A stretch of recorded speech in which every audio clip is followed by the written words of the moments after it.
J'ai liquidé toutes mes actions françaises cotées au CAC 40 aujourd'hui et je vais t'expliquer pourquoi dans cette vidéo. Il y a plusieurs raisons qui m'ont fait tout simplement liquider mes positions sur le CAC 40. J'avais notamment de belles lignes comme Sanofi, Total, AXA. J'avais vraiment de super entreprises. J'avais même mis un sacré billet sur Air Liquide il n'y a pas bien longtemps avec la chute qu'a connue Air Liquide. Mais aujourd'hui, j'ai pris une décision et je me suis forcé tout simplement à liquider toutes mes positions françaises. Pour plusieurs raisons à cela. Déjà, la première raison, comme vous en doutez, c'est l'incertitude politique qui plane en France en ce moment. Franchement, ça commence à peser lourd, sachant qu'on ne sait pas vraiment le tournant que ça va prendre dans les mois et dans les années à venir. L'incertitude politique, en termes généraux, c'est pas forcément quelque chose de très positif, notamment pour l'économie et les marchés boursiers. Alors déjà qu'en termes de bourse en France, c'est pas folichon, puisqu'on n'a pas des progressions annuelles énormissimes tout simplement, et on sous-performe largement le marché américain. Mais en plus, avec les incertitudes politiques, on a vu il y a un mois de ça à peu près, le CAC 40 s'effondrer suite à la dissolution d'Emmanuel Macron. Et là, le CAC 40 est en train de stabiliser un petit peu. Bon, il commence à légèrement diminuer.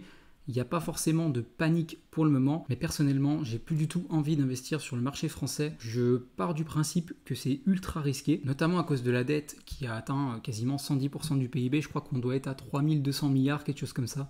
C'est affolant, et en plus de ça, le nouveau Front Populaire qui veut encore augmenter les dépenses publiques, c'est juste affolant. J'ai pas envie de me retrouver tout simplement dans une situation où la France est en faillite, l'État français est en faillite, et là ce serait une catastrophe pour les marchés. On n'est pas à l'abri de se prendre un moins 30, moins 40%, honnêtement, alors ça paraît énormissime, peut-être que ce sera évité. Moi personnellement, j'ai pas envie de prendre le risque, c'est pour ça que j'ai clôturé toutes mes positions. Comme je vous l'ai dit, j'ai investi dans 4 actions françaises, je crois, l'année dernière. J'ai fait du DCA, donc j'ai commencé à investir en novembre 2023 jusqu'à aujourd'hui. Donc j'ai notamment investi, comme je vous l'ai dit, dans la baisse des Air Liquide. J'ai mis une position à 500 €, donc quand elle a baissé de 195 à 170 €, elle a perdu plus de 15% il y a peu de temps. Donc j'ai mis une position à 500 €, malheureusement je l'ai revendue avec une moins-value de 5%. C'est pas encore trop grave, j'ai perdu 25 €, c'est pas dramatique. J'avais également du Sanofi. Sanofi, j'avais une position à 700 ou 750 €, de toute façon je vous mets les screens.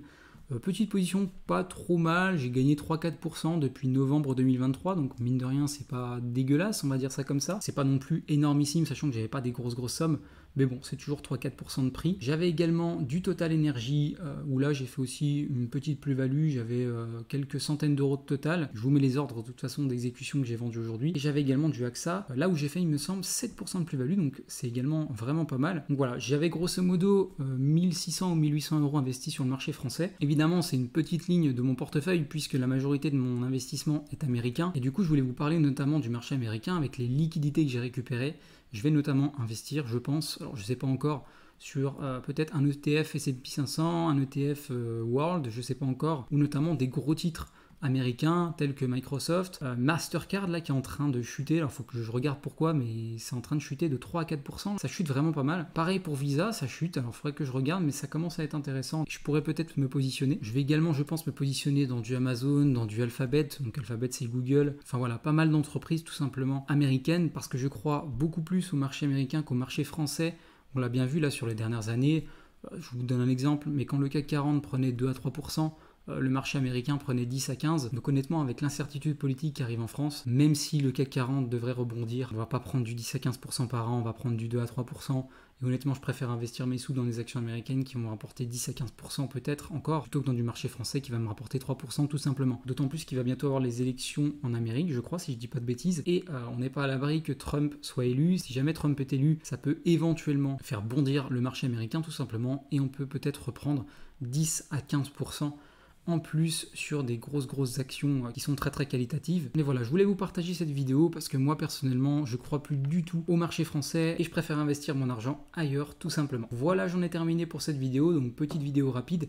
N'hésite pas à me dire ce que tu penses de ma décision en commentaire. Je sais pas si c'est forcément la meilleure idée. On verra tout simplement, le temps me le dira. N'hésite pas également à me dire si toi tu continues à investir sur le marché français. Il y a peut-être de bonnes opportunités aussi à prendre pour les prochaines années. Attention, je dis pas que le marché français risque de s'effondrer non plus, mais personnellement je prends juste pas le risque. Tu peux également mettre un pouce bleu si tu partages mon avis, t'abonner à la chaîne si mon contenu te plaît, et moi je te dis à très vite pour une nouvelle vidéo. Salut!